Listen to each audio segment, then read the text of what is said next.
Hello ನಮಸ್ತೆ students, ನಾನು Nikhilesh anti clock coaching ಅಕಾಡೆಮಿಯಿಂದ. Welcome back to anti clock coaching academy.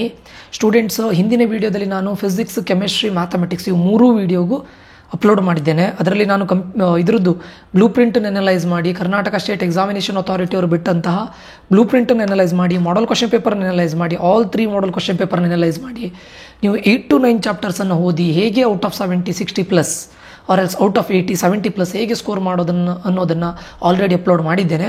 ಯಾರ್ಯಾರು ವಾಚ್ ಮಾಡಿಲ್ಲ ದಯವಿಟ್ಟು ಪ್ಲೇ ಲಿಸ್ಟಲ್ಲಿ ಇದೆ, ಆದಷ್ಟು ಬೇಗ ವಾಚ್ ಮಾಡಿ. ಅದು ತುಂಬ ಯೂಸ್ಫುಲ್ ಆಗುತ್ತೆ ಸ್ಟೂಡೆಂಟ್ಸ್.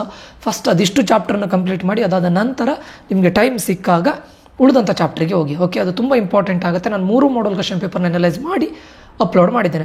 ಈ ಒಂದು ವಿಡಿಯೋದಲ್ಲಿ ಕಂಪ್ಯೂಟರ್ ಸೈನ್ಸ್ನ ಬ್ಲೂ ಪ್ರಿಂಟನ್ನು ಮತ್ತು ಮಾಡಲ್ ಕ್ವಶನ್ ಪೇಪರ್ನ ಅನಲೈಸ್ ಮಾಡಿ ಯಾವ ಚಾಪ್ಟರ್ಸ್ಗಳನ್ನು ಓದಿದರೆ ವೆಯ್ಟೇಜ್ ಜಾಸ್ತಿ ಇರುತ್ತೆ, ನೀವು ಜಾಸ್ತಿ ಸ್ಕೋರ್ ಮಾಡ್ಬೋದು ಅನ್ನೋದನ್ನು ಈ ವಿಡಿಯೋದಲ್ಲಿ ನಾನು ಹೇಳ್ತಾ ಇದ್ದೇನೆ. ಆ್ಯಂಡ್ ಈ ಚಾನಲ್ಗೆ ನೀವು ಹೊಸಬರಾಗಿದ್ದರೆ ದಯವಿಟ್ಟು ಶೇರ್ ಮಾಡೋದನ್ನು, ಸಬ್ಸ್ಕ್ರೈಬ್ ಮಾಡೋದನ್ನು ಮತ್ತು ಲೈಕ್ ಮಾಡೋದನ್ನು ಮರಿಬೇಡಿ. ಏನಾದರೂ ಡೌಟ್ಸ್ಗಳಿದ್ದರೆ ಕಮೆಂಟ್ ಬಾಕ್ಸಲ್ಲಿ ಕಮೆಂಟ್ ಮಾಡಿ.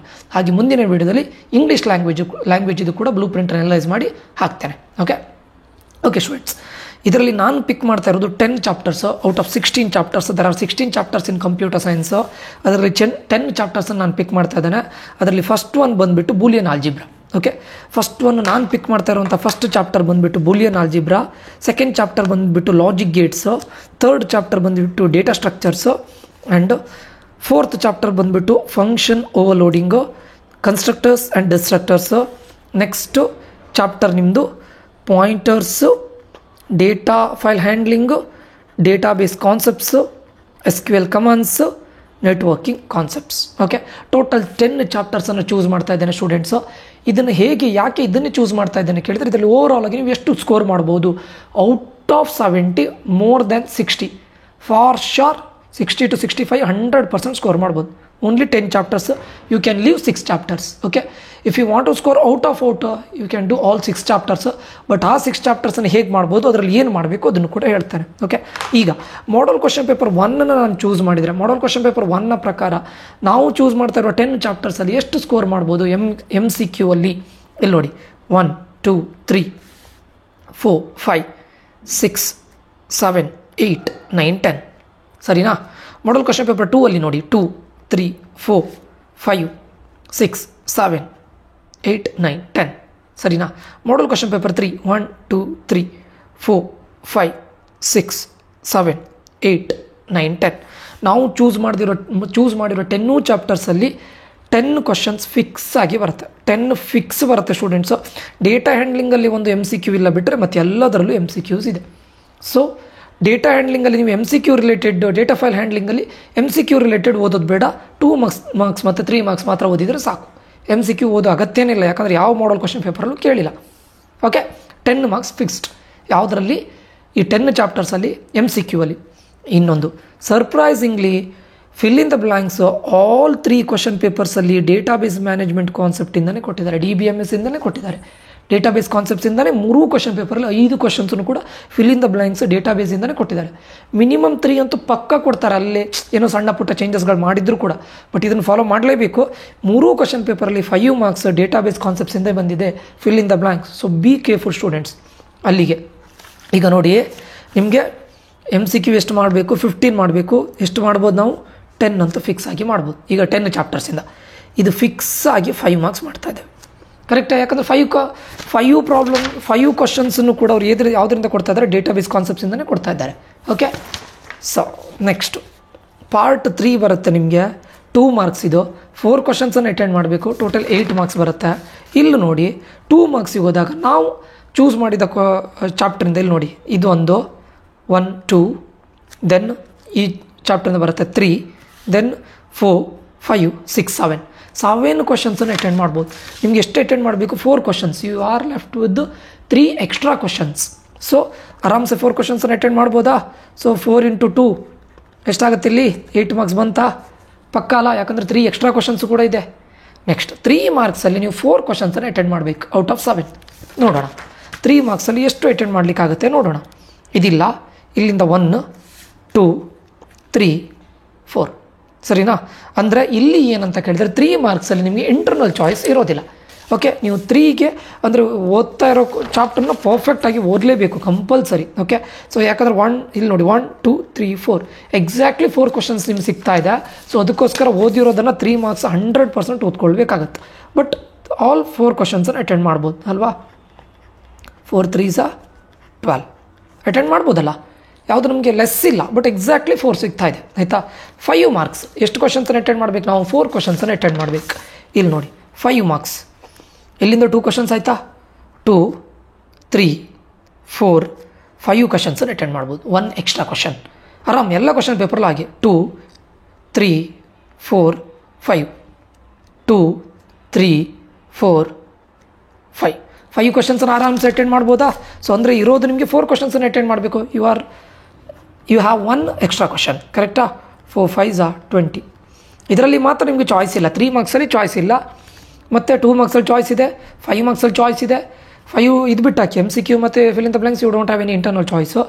ಇದರಲ್ಲಿ ಲಾಸ್ಟ್ ಸೆಕ್ಷನಲ್ಲಿ 2 ಕ್ವಶನ್ಸನ್ನು ಅಟೆಂಡ್ ಮಾಡಬೇಕು. ನೋಡೋಣ ಎಷ್ಟು ಕ್ವಶನ್ಸ್ ಅಟೆಂಡ್ ಮಾಡಲಿಕ್ಕೆ ಆಗುತ್ತೆ ಅಂತ. ಇದು ಲಾಸ್ಟ್ ಸೆಷನ್ನು.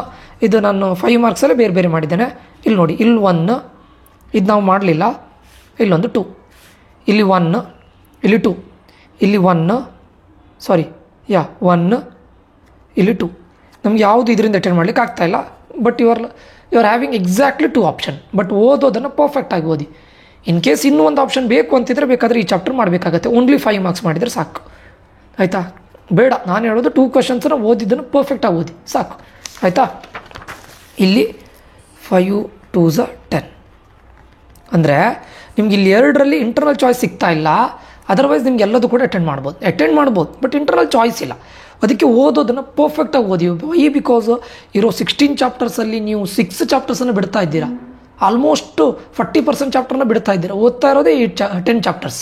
ಅದನ್ನು ಪರ್ಫೆಕ್ಟಾಗಿ ಓದಿ. ಅದರಲ್ಲೂ ಕೂಡ ಚಾಯ್ಸಿಗೆ ಹೋಗಬೇಡಿ. ಮತ್ತೆ ಇವಾಗಲೇ ಹೇಳ್ತಾ ಇದ್ದೇನೆ ಅಲ್ಲಿಗೆ ನೋಡಿ, ನಿಮಗೆ 10 + 5 15, 8 + 12 20 40 50 65 ಮಾರ್ಕ್ಸ್ ಫಿಕ್ಸ್ಡ್. ಔಟ್ ಆಫ್ 70 65 ಬೇಡ, ನಮಗೆ 63ನೇ ಬಂತು ಅಂತ ಅಂದ್ಕೊಳ್ಳೋಣ. ಔಟ್ ಆಫ್ 70 63 ಫಿಕ್ಸ್ಡ್ ಬಂತು. ನಾನು 2 ಮಾರ್ಕ್ಸನ್ನು ಮತ್ತೆ ಲೆಸ್ ಮಾಡಿದ್ದೇನೆ, ಇಲ್ಲೆಲ್ಲಾದರೂ ಏನಾದರೂ ಮಿಸ್ ಆದರೆ ಅಂತ. ಅದಾದಮೇಲೆ MCQವನ್ನು ನಿಮಗೆ ಇದರಲ್ಲಿ ಇದರಲ್ಲಿ MCQವನ್ನು ಮಾಡಿದರೆ ಔಟ್ ಆಫ್ ಔಟ್ ಆರಾಮ್ ತೆಗಿಬೋದು ಆಯಿತಾ. MCQ ಯಾವುದರಿಂದ? ಇಲ್ಲಿ ನೋಡಿ, ಕ್ಲಾಸಸ್ ಆ್ಯಂಡ್ ಊಪ್ ಕಾನ್ಸೆಪ್ಟ್ಸಿಂದ ಕೇಳಲೇ ಇಲ್ಲ MCQ. ಸೊ ಮಾಡೋ ಅಗತ್ಯನೇ ಇಲ್ಲ. ಈ ಉಳಿದಿರೋ ಚಾಪ್ಟ್ರಿಂದ ದಯವಿಟ್ಟು MCQಸನ್ನು ಮಾಡಿ. ಇನ್ಹೆರಿಟೆನ್ಸ್ ಇದೆ, ಅದರಲ್ಲಿ ಈಸಿ ಇದೆಯಲ್ಲ, ಮಲ್ಟಿ ಲೆವೆಲ್ಲು, ಹೈಯರಾರ್ಕಿಕಲ್ ಇನ್ಹೆರಿಟೆನ್ಸ್ ಇದೆ, ಇದು ಈಸಿ ಇದೆ. ಕ್ಲಾಸಸ್ ಆ್ಯಂಡ್ ಆಬ್ಜೆಕ್ಟ್ಸು, ಸೇಮ್ ಕ್ಲಾಸನ್ನು ಕ್ರಿಯೇಟ್ ಮಾಡೋದು ಹೇಗೆ, ಆಬ್ಜೆಕ್ಟ್ಸ್ ಅಂದರೆ ಏನು, ಕ್ಲಾಸ್ ಒಳಗಡೆ ಆಬ್ಜೆಕ್ಟ್ನ ಹೇಗೆ ಇದು ಮಾಡ್ಬೋದು, ಆ್ಯಕ್ಸೆಸ್ ಮಾಡ್ಬೋದು, ಅದ್ರ ಬಗ್ಗೆ. ಓಕೆ, ಯೂಸಿಂಗ್ ಕ್ಲಾಸಸ್ ಆಬ್ಜೆಕ್ಟ್ಸನ್ನು ಹೇಗೆ ಕಾಲ್ ಮಾಡ್ತಾರೆ, ಅದು ಇಂಪಾರ್ಟೆಂಟು. ಅದು ಮತ್ತೆ ಯಾವುದಿಲ್ಲ ನಾವು ಬಿಟ್ಟಿದ್ದೇವೆ. ಇನ್ಹೆರಿಟೆನ್ಸ್ ಹೇಳಿದ್ದೆ ಆಲ್ರೆಡಿ. ಇನ್ನು ಕಾನ್ಫಿಗರೇಷನ್ ಆಫ್ ಕಂಪ್ಯೂಟರ್ ಸಿಸ್ಟಮನ್ನು ಕಾನ್ಫಿಗರೇಷನ್ ಹೇಗೆ ಮಾಡ್ತಾರೆ ಅದ್ರ ಬಗ್ಗೆ ಕೇಳ್ತಾ ಇದ್ದಾರೆ. ಮತ್ತು ಯಾವುದಿಲ್ಲ, ಇಂಟರ್ನೆಟ್ ಆ್ಯಂಡ್ ಓಪನ್ ಸೋರ್ಸ್, ಇದೆಲ್ಲ ಜನರಲ್ ಕಾನ್ಸೆಪ್ಟ್ ಇರುತ್ತೆ. ಇಂಟರ್ನೆಟ್ಟಲ್ಲಿ ಏನು ಬರುತ್ತೆ, ವರ್ಲ್ಡ್ ವೈಡ್ ವೆಬ್ ಬಗ್ಗೆ ಬರುತ್ತೆ, ಯಾವುದಿದೆ, ಓಪನ್ ಸೋರ್ಸ್ ಕಾನ್ಸೆಪ್ಟ್ಸ್ ಯಾವುದು ಅದ್ರ ಬಗ್ಗೆ ಹೇಳ್ತಾರೆ. ವೆಬ್ ಡಿಸೈನಿಂಗ್ ತುಂಬ ಬೇಸಿಕ್ ಸ್ಟೂಡೆಂಟ್ಸ್. HTML ಬಗ್ಗೆ ಹೇಳಿಕೊಡ್ತಾರೆ. ಅದರಲ್ಲಿ ಬಾಡಿ, ಹೆಡ್ಡರು, ಅದ್ರ ಹೇಗಿರುತ್ತೆ, ಹೆಡ್ ಹೇಗಿರುತ್ತೆ, ಬಾಡಿ ಹೇಗಿರುತ್ತೆ, ಒಳಗಡೆ ಇದನ್ನು ಹೇಗೆ ಕಂಟೆಂಟನ್ನು ಹೇಗೆ ಹಾಕೋದು, ಕಲರ್ ಮಾಡಬೇಕಾದ್ರೆ ಏನು ಮಾಡಬೇಕು, ಸೆಂಟ್ರಲ್ಲಿ ನಾವು ಅಲೈನ್ ಮಾಡಬೇಕಾದ್ರೆ ಏನು ಮಾಡಬೇಕು, ಒಂದು ಇದನ್ನು ಕಾನ್ಸೆಪ್ಟನ್ನು ಅದ್ರ ಬಗ್ಗೆ ಹೇಳಿಕೊಡ್ತಾರೆ ಅಷ್ಟೇ. ಎಲ್ಲ ಈಸಿ ಇದೆ ಸ್ಟೂಡೆಂಟ್ಸ್. ಕನ್ಸ್ಟ್ರಕ್ಟರ್ಸ್ ಇದೆ, ಕನ್ಸ್ಟ್ರಕ್ಟರ್ನ ಡಿಕ್ಲೇರ್ ಮಾಡಿ ಆದಮೇಲೆ ಅದರದ್ದು ಮೆಮೊರಿನ ನಾವು ರಿಲೀಸ್ ಮಾಡಬೇಕು, ಏನು ಮಾಡಬೇಕು, ಡಿಸ್ಟ್ರಕ್ಟರ್ ಯೂಸ್ ಮಾಡಬೇಕು, ಅದನ್ನು ತುಂಬ ಈಸಿ ಇದೆ. ಲಾಜಿಕ್ ಗೇಟ್ಸಲ್ಲಿ ನ್ಯಾಂಡ್ ಇದೆ, ನಾರ್ ಇದೆ. ನೀವು ಇಂಜಿನಿಯರಿಂಗ್ ಬಂದಮೇಲೆ ಫುಲ್ ಡೀಪ್ ಆಗಿರುತ್ತೆ. ಇಂಜಿನಿಯರಿಂಗ್ ಬಂದ ಮೇಲೆ ನೋಡಿ, ಡೇಟಾ ಸ್ಟ್ರಕ್ಚರ್ ಅಂತ ನಿಮ್ಮ ಬೇರೆ ಸಬ್ಜೆಕ್ಟ್ ಇರುತ್ತೆ. Object oriented programming, OOP concept ಇದೆಯಲ್ಲ, object oriented programming with C++, ಇದೇ ಬೇರೆ ಇದೇ ಇರುತ್ತೆ ನಿಮಗೆ. ಏನು ಹೇಳ್ತಾರೆ, ಸಬ್ಜೆಕ್ಟೇ ಇರುತ್ತೆ. ಮತ್ತು ಇಲ್ಲಿ ಯಾವುದು ಸಬ್ಜೆಕ್ಟ್, ಡೇಟಾಬೇಸ್ ಹ್ಯಾಂಡ್ಲಿಂಗ್ ಅಂತ ಬೇರೆ ಸಬ್ಜೆಕ್ಟೇ ಇರುತ್ತೆ. SQL ಅಂತ ಬೇರೆ ಸಬ್ಜೆಕ್ಟ್ ಇರುತ್ತೆ. ಕಂಪ್ಯೂಟರ್ ನೆಟ್ವರ್ಕ್ಸ್ ಅಂತ ಬೇರೆ ಸಬ್ಜೆಕ್ಟ್ ಇರುತ್ತೆ. ಸೊ ಸಪ್ರೇಟ್ ಸಬ್ಜೆಕ್ಟನ್ನೇ ಕಲಿತೀರಾ. ಇವಾಗ ಬೇಸಿಕನ್ನೇ ಹೇಳಿದ್ದಾರೆ. ಆರಾಮ್ಸೆ ನೀವು 65+ ಆರಾಮ್ಸೆ ತೆಗಿಬೋದು. ಉಳಿದಿರೋ ಚಾಪ್ಟ್ರಲ್ಲಿ ಓನ್ಲಿ MCQ ಮಾಡ್ಕೊಂಡು ಹೋದರೆ ನೀವು 68+ ಪಕ್ಕ ಬರುತ್ತೆ. ಓಕೆ, ಇದಿಷ್ಟು 10 ಚಾಪ್ಟರ್ಸನ್ನು ಓದಿದರೆ 63 ಫಿಕ್ಸ್ಡ್ ಸ್ಟೂಡೆಂಟ್ಸ್, 100% ಫಿಕ್ಸ್ಡ್. ಯಾಕಂದರೆ 65 ಬರುತ್ತೆ, ವರ್ಸ್ಟ್ ಕೇಸ್ 63 ಗ್ಯಾರಂಟಿ. ಓಕೆ, ಇದಿಷ್ಟು ಕಂಪ್ಯೂಟರ್ ಸೈನ್ಸ್. ಇದು ತುಂಬ ಹೆಲ್ಪ್ಫುಲ್ ಆಗುತ್ತೆ. ಫಸ್ಟ್ ಇದನ್ನು ಕಂಪ್ಲೀಟ್ ಮಾಡ್ಕೊಳ್ಳಿ, 10 ಚಾಪ್ಟರ್ಸ್. ಅದಾದಮೇಲೆ ಉಳಿದಿದ್ದ ಚಾಪ್ಟರ್, ಟೈಮ್ ಇದ್ದರೆ ಉಳಿದಿದ್ದ ಚಾಪ್ಟರ್ನು ಮಾಡಿ. ನಾನು ಮಾಡಬೇಡಿ ಅಂತ ಹೇಳ್ತಾ ಇಲ್ಲ, ಯಾಕಂದರೆ ಇಲ್ಲಿ ನಿಮಗೆ 3 ಮಾರ್ಕ್ಸಲ್ಲಿ ಚಾಯ್ಸ್ ಸಿಗೋದಿಲ್ಲ. ನನಗೆ ಇನ್ನೊಂದು ಚಾಯ್ಸ್ ಬೇಕಂತಿದ್ರೆ ನಾನು ಇದು ಇಂಟರ್ನೆಟ್ ಆ್ಯಂಡ್ ಓಪನ್ ಸೋರ್ಸಲ್ಲಿ ಒಂದು ಚಾಯ್ಸ್ ಬೇಕು, ನಾನು ಇದನ್ನು ಮಾಡ್ತೇನೆ. ಯಾಕಂದರೆ 3 ಕ್ವಶನ್ ಪೇಪರ್ ಕೇಳಿದ್ದಾರೆ. ಮಾಡೋದಾದರೆ ಇದನ್ನು ನೀವು ಎಕ್ಸ್ಟ್ರಾ ಮಾಡ್ಬೋದು 3 ಮಾರ್ಕ್ಸಿಂದ. ಹಾಗೆ ನಿಮ್ಗೆ 5 ಮಾರ್ಕ್ಸ್ ಇಲ್ಲಿ ಚಾಯ್ಸ್ ಸಿಗ್ತಾ ಇಲ್ಲ, ನನಗೆ ಇನ್ನೊಂದು ಬೇಕು ಅಂತಿದ್ರೆ ಇದರಿಂದ 5 ಮಾರ್ಕ್ಸ್ ಮಾಡ್ಬೋದು. ಯಾವಾಗ ಫಸ್ಟ್ ಈ 10 ಚಾಪ್ಟರ್ಸನ್ನು ಕಂಪ್ಲೀಟ್ ಮಾಡಿ ಅದಾದಮೇಲೆ ಇಂಟರ್ನಲ್ ಚಾಯ್ಸ್ ಬೇಕು ಅಂತಿದ್ರೆ ಇದೊಂದು ಸೇಫರ್ ಸೈಡಲ್ಲಿ ಇರಲಿಕ್ಕೆ ಮಾಡ್ಬೋದು. ಅದು ಬಿಟ್ಟು ಉಳಿದಿದ್ದ ಚಾಪ್ಟರಲ್ಲಿ ನೀವು MCQ ಮಾಡಿದರೆ it is more than enough to score more than 60 out of 70 60+ for sure ಸಿಗುತ್ತೆ ಸ್ಟೂಡೆಂಟ್ಸ್ ಆಯಿತಾ. MCQ ಮಾಡಿದರೆ 65 to 68 ಫಾರ್ ಶಾರ್ ಸಿಗುತ್ತೆ. ಓಕೆ, ಇದು ಕಂಪ್ಯೂಟರ್ ಸೈನ್ಸ್. ಹೋಪ್ ಈ ವಿಡಿಯೋ ತುಂಬ ಹೆಲ್ಪ್ಫುಲ್ ಆಗಿದೆ ಅಂತ ಅಂದ್ಕೊಳ್ತೇನೆ. ಹೆಲ್ಪ್ಫುಲ್ ಆಗಿದೆ ದಯವಿಟ್ಟು ಲೈಕ್ ಮಾಡೋದನ್ನು ಮರಿಬೇಡಿ, ಸಬ್ಸ್ಕ್ರೈಬ್ ಮಾಡಿ, ಬೇರೆಯವ್ರ ಜೊತೆ ಶೇರ್ ಮಾಡಿ. ಮುಂದಿನ ವಿಡಿಯೋದಲ್ಲಿ ಇಂಗ್ಲೀಷಿಗೂ ಕೂಡ ಈ ಥರ ಬ್ಲೂ ಪ್ರಿಂಟ್ ಅನಲೈಸ್ ಮಾಡಿ. I need time because 3 question paper analyse ಮಾಡಬೇಕು. ಸೊ ನೆಕ್ಸ್ಟ್ ಇದರಲ್ಲಿ ಇಂಗ್ಲೀಷನ್ನು ಮಾಡ್ತೇನೆ. ಓಕೆ ಸ್ಟೂಡೆಂಟ್ಸ್, ಇಲ್ಲಿಗೆ ಈ ವಿಡಿಯೋನ ಎಂಡ್ ಮಾಡ್ತಾ ಇದ್ದೇನೆ. ಮುಂದಿನ ವಿಡಿಯೋದಲ್ಲಿ ಮತ್ತೆ ಸಿಗ್ತೇನೆ. ನಾನು Nikhilesh, signing off. Until that, love you all, bye, take care students.